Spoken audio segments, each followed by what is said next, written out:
Continuamos en Unción Noticias por Canal 25 en Cuenca, en señal abierta y también a través de nuestras diversas plataformas digitales. Ecuador entra en la cuenta regresiva hacia las elecciones seccionales de noviembre de 2026, con más de 5.700 autoridades en juego.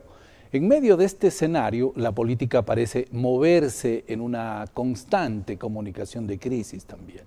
Para analizar este tablero, conversamos a continuación con Gustavo Inch, consultor político y ex secretario de Comunicación de la Presidencia. ¿Qué tal, Gustavo? Un gusto saludarte, bienvenido. Muy buenas tardes, Jorge. Muchísimas gracias por la invitación. Muy bien, bienvenido. Ecuador vive en una especie de crisis permanente de comunicación política. Tú en su momento también escribiste un libro a propósito sobre aquello. Estamos, para iniciar el diálogo por este lado, ante una nueva, diríamos, normalidad donde gobernar implica comunicar en crisis. Sí, porque la comunicación obedece a una estrategia política, es decir, no se puede gobernar si no hay una estrategia de conducción de lo público, Ujú. tanto en lo económico como en lo social, en absolutamente todos los campos que le compete a un gobierno.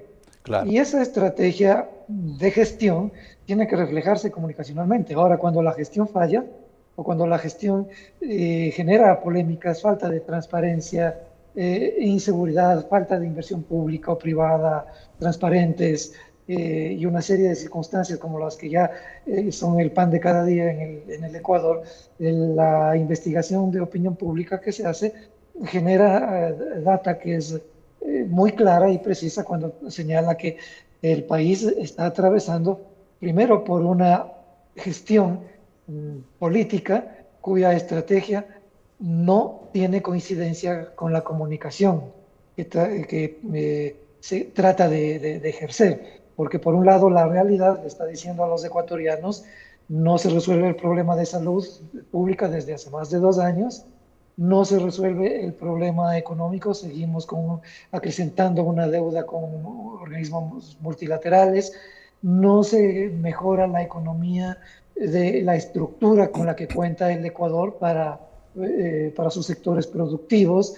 Estamos en vísperas aparentemente de un nuevo apagón o de una nueva Ujú. cadena de apagones de energía eléctrica. Recién se acaba de entregar a Power China la operación de Coca-Cola Sinclair con un riesgo técnico incluido. O sea, luego de un laudo que tomó años, un laudo internacional, hay un patrón que preocupa mucho a algunas zonas del país y al país en su conjunto, que tiene que ver con el modelo de extracción minera. Mira que en el Azuay mismo y particularmente en la ciudad de Cuenca, ¿Cómo no? este tema generó una respuesta ciudadana sumamente potente, y en definitiva, cifras sobre empleo, sobre contención de inseguridad, sobre lo que deberían ser noticias positivas, comunicación positiva, se generan solamente a través de espacios publicitarios, de propaganda, pero insisto, la relación entre la realidad que vive la mayoría de ciudadanos y la publicidad y la propaganda no coinciden. ¿Cómo no? Una cosa es el marketing, obviamente, y otra es lo que en realidad pues vivimos todos los días en cada territorio del país. En todo caso, tú planteas que la comunicación en crisis dejó de ser esporádica, ¿verdad? ¿Esto Sí. favorece a liderazgos improvisados o exige mayor profesionalización de los equipos que trabajan en los diferentes niveles de gobiernos? Lo hablemos a nivel nacional y hablemos en lo local y provincial también. El tema es por qué se producen las crisis, Ujú. primero, ¿no? Antes, en el país teníamos crisis que se producían básicamente y además en entornos internacionales, por una serie de circunstancias que no habían sido adecuadamente previstas en la gestión de lo público o de lo privado. Porque las crisis, a diferencia de lo que la mayoría de la gente cree, en su gran mayoría sí pueden ser contenidas mediante la prevención. Es muy extraño, es muy raro, más bien es la excepcionalidad, es lo inusual, que haya factores o elementos que no puedan ser predecibles en lo que tiene que ver con la gestión de lo público o de lo privado. Eso más bien nos está diciendo que hay una mala gestión interna de estas organizaciones. Pero acá en el país ha ocurrido algo que es muy grave. Políticamente se ha jugado muchísimo con el tema de la polarización. Se ha dividido al país en dos niveles antagónicos irreconciliables, los correístas y los Los dan. anticorreístas. Exacto, cuando en el centro de esa polarización hay cientos de miles de personas que no están ni en contra ni a favor de ninguno de los dos sectores, sino que simplemente requieren una gestión de gobierno transparente, una gestión nacional o provincial o regional transparente, eficiente, eficaz, independientemente de cuál sea la línea política de la que parta. Y esos cientos de miles de personas, o millones de personas, estamos hablando que en sus peores momentos ese número alcanzó el 35% de ciudadanos, pero en términos generales, desde hace aproximadamente unos 8 o 10 años, ese número está alrededor del 45, 50, 53% de personas. Lo que pasa es que en las elecciones tiende la gente obviamente a tomar partido por uno de los dos enemigos, por uno de los dos adversarios que nos venden día a día, que son los únicos que tienen la razón, Claro. la posibilidad de gobernar, la posibilidad de hacer las cosas bien. Entonces, ese entorno genera crisis consecutivas y lo más grave de esto es que ahora se utilizan las crisis como como estrategia política y evidentemente como estrategia de comunicación. Eso es muy grave, porque no se puede tener a un país en la incertidumbre, en la crisis permanente, en la deriva, en la incertidumbre, porque los resultados están a la vista. Claro. Gustavo, entremos ahora ya al proceso electoral como tal, iniciando tal vez con una reflexión en torno a este cambio de fechas que hizo el Consejo Nacional Electoral, de este llamado a elecciones 2027, pero que en realidad las vamos a hacer en noviembre de 2026. ¿Cómo analizas tú esta situación a propósito? ¿A quién beneficia? ¿A quién no? En fin. Justo lo que acabas de señalar, Jorge, es que jurídicamente, constitucionalmente es impresentable. Ah, Es tan impresentable que me extraña que hayan tan pocas medidas para demandar la inconstitucionalidad de lo que se ha hecho. Es que no puedes generar elecciones para luego elegir el año siguiente, a cuenta de que lo más probable es que hayan lluvias. O sea, ¿qué es lo que está ocurriendo? En realidad, el adelantamiento del calendario electoral hacia el 2026 no es un dato administrativo, es un dato muy grande, muy serio, porque introduce una aceleración política que reduce los tiempos de organización, deliberación y control, tanto de la ciudadanía, cuanto de los movimientos, partidos políticos, cuanto de los organismos independientes y de la misma prensa. Entonces, debilita ese adelantamiento de entrada las condiciones mínimas de competencia democrática. O sea, en ese contexto, las elecciones seccionales no operan como un mecanismo de renovación institucional. Lo que hacen es mantener un sistema político decadente, ineficiente y opaco, por no decir otra cosa. Y el primer nivel de análisis tiene que remitirle al elector, a los medios de comunicación serios, a lo que tiene que ver con la equidad electoral, porque la modificación de reglas genera la desigualdad en el acceso a recursos. Y esto incide en la capacidad de la pauta estatal, que configura un terreno de competencia distorsionado. O sea, una cosa es lo que puede hacer el Estado a través de sus instituciones y que además es candidato, ¿no? Es un Estado candidato que tiene una gran cantidad de recursos para hacer campaña anticipada y disfrazarla como entrega de obras o como cuestiones conexas, pero que no son campaña electoral abierta y que no puede ser controlada por esa razón, más la inversión que cuesta la pauta publicitaria, la propaganda, la gestión en territorio, más lo que cuesta la inversión en la campaña misma, con lo que pueden hacer las otras organizaciones. Es decir, desde partida no hay equidad. Luego hay un segundo nivel que es el de la transparencia, ¿no? O sea, este es un país que vive desde algunas elecciones con dudas sobre el padrón electoral. Recordarás y recordará la ciudadanía que muchas personas muertas votaban, entre sí, comillas, porque ¿cómo no? seguían en el padrón electoral, Sí, ¿no? sí. Y que ese padrón electoral ha tenido que perfeccionarse varias veces y ese segundo nivel de dudas no es que se han eliminado, está todavía vigente. tenemos un sistema electoral donde se produjo un apagón electoral, ¿no? A vista y paciencia de todo el mundo. Y luego, en una elección sucesiva, un candidato, era Yacu Pérez, que iba a entrar segundo en la ¿Cómo segunda no? vuelta, perdón. Sí, Al, iba a al, entrar en segundo lugar a la al segunda vuelta final quedó electoral. tercero, ¿no?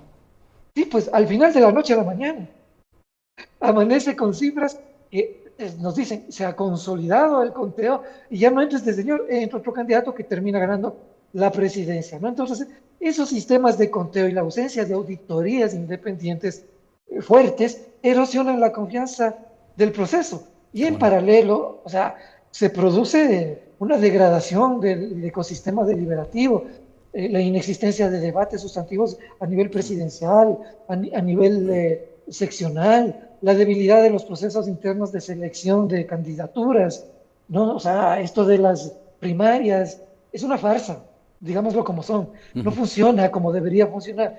Y luego la saturación informativa que lo que hace es desinformar por la vía de la saturación, o sea, tanta información hay que no sabemos qué es cierto y qué es ¿Cómo no? falso, qué está desinformando a propósito o qué es producto de la falta de rigurosidad en la emisión de noticias que no se producen ya ahora como antes, solamente por parte de los medios de comunicación tradicionales, sino en redes sociales donde todo el mundo es reportero, donde Por todo supuesto. grupo de dos personas ya conforma una plataforma informativa y ahora con inteligencia artificial pueden hacer y dejar de hacer cualquier cosa.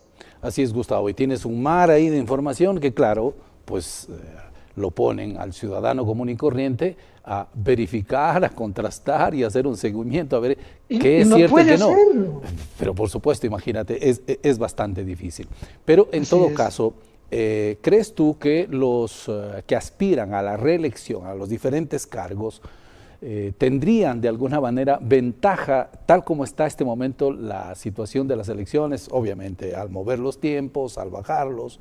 Hay quienes han estado hablando de esta tercera vía, pero que son de pronto personajes nuevos que podrían ser, aunque los que están hablando de tercera vía son los mismos de siempre, que ya están algunos años a propósito en la política ecuatoriana. Pero ¿qué crees tú que podría pasar ante esta situación que estamos viviendo? A ver, lo que pasa es que no solamente es un tema que tenga que ver con los tiempos del proceso Sí, electoral ahora mismo, sino que tenemos un- una, una estrategia, diría yo, o una arquitectura sobre este proceso que es muy polémica, por decirlo menos. O sea, eliminan a la principal fuerza política de oposición, al correísmo, ¿cómo no? y lo obligan a que varios de sus candidatos tengan que desafiliarse para poder competir en otras tiendas electorales.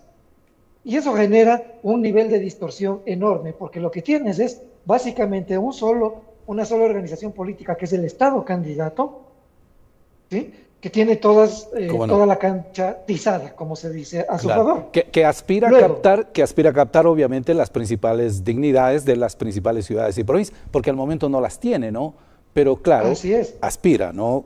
Ahora, ¿cómo va a influir a propósito, ya que entraste en ese tema, el desgaste de la política nacional en las elecciones seccionales, especialmente en ciudades claves como Quito, Guayaquil y como la nuestra, Cuenca, ¿no?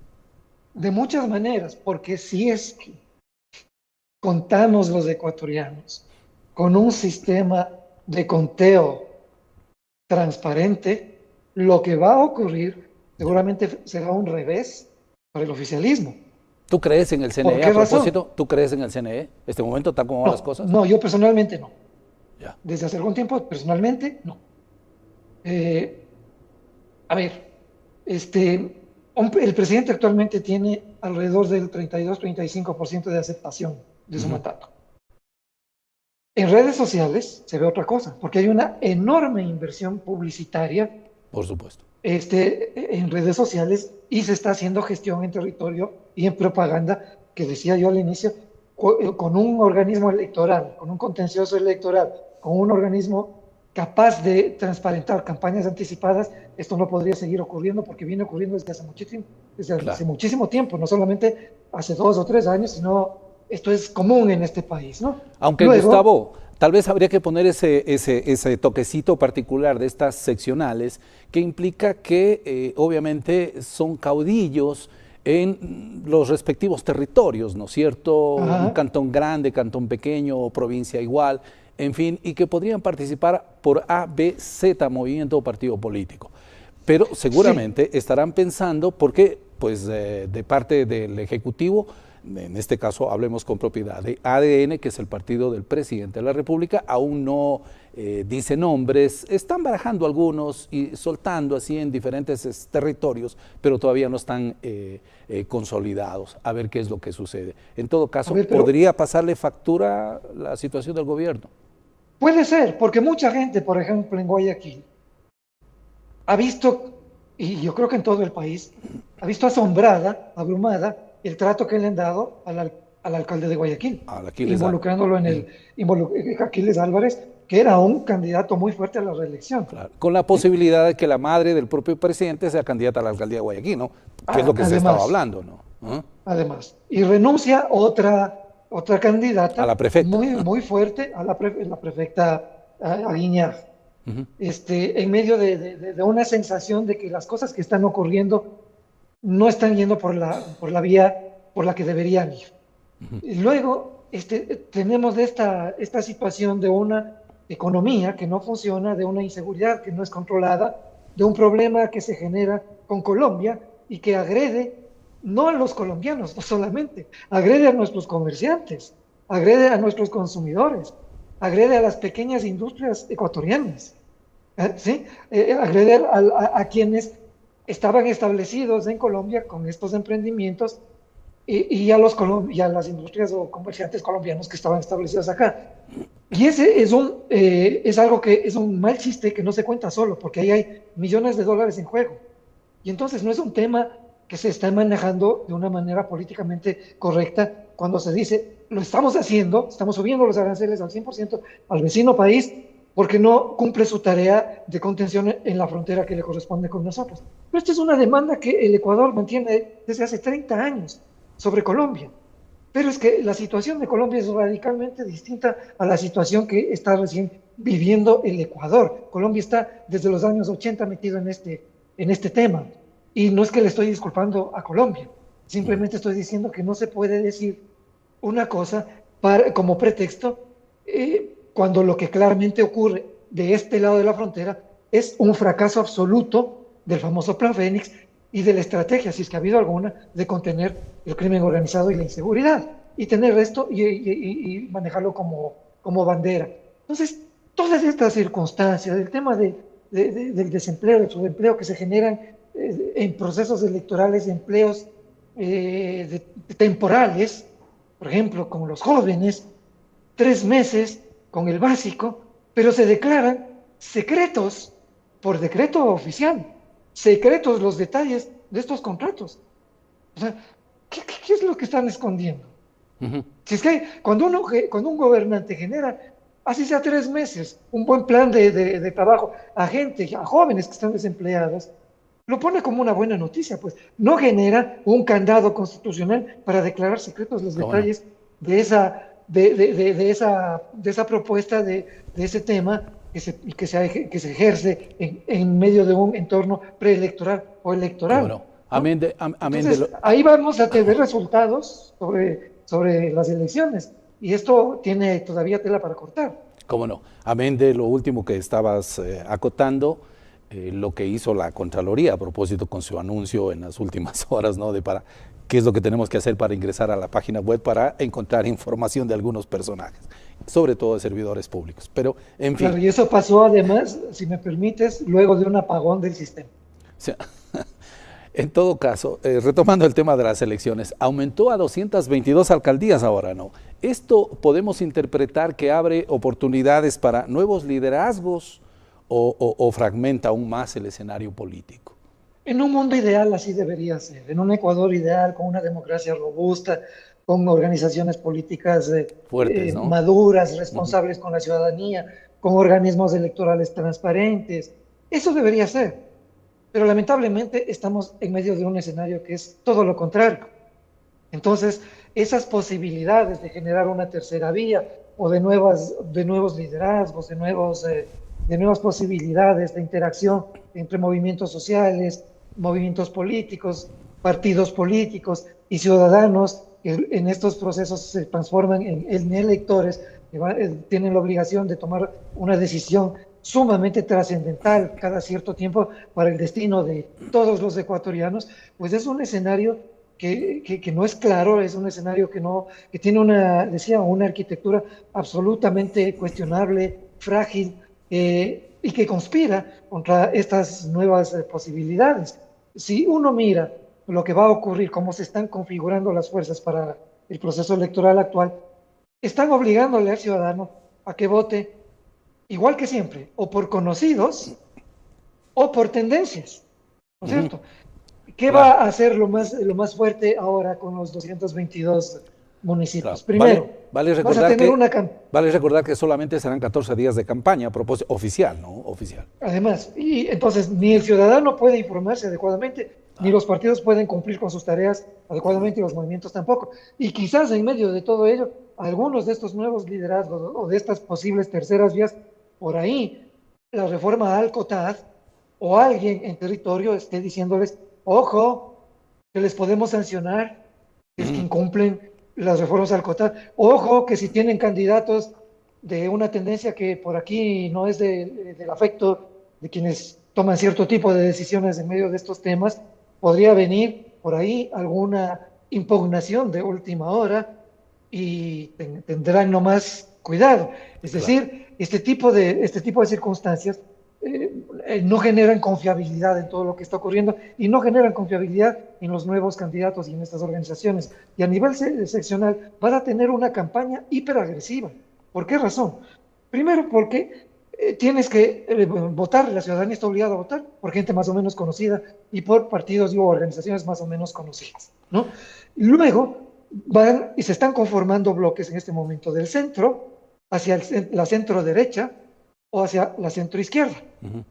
Y en medio de esos bloques pueden surgir muchas personas que no sean conocidas, pero la ciudadanía va a estar obligada a ver, ¿y de qué organización son? ¿Y de qué partido son? No les conozco, ni estas organizaciones, nunca he votado por eso, voy a votar por los mismos de siempre.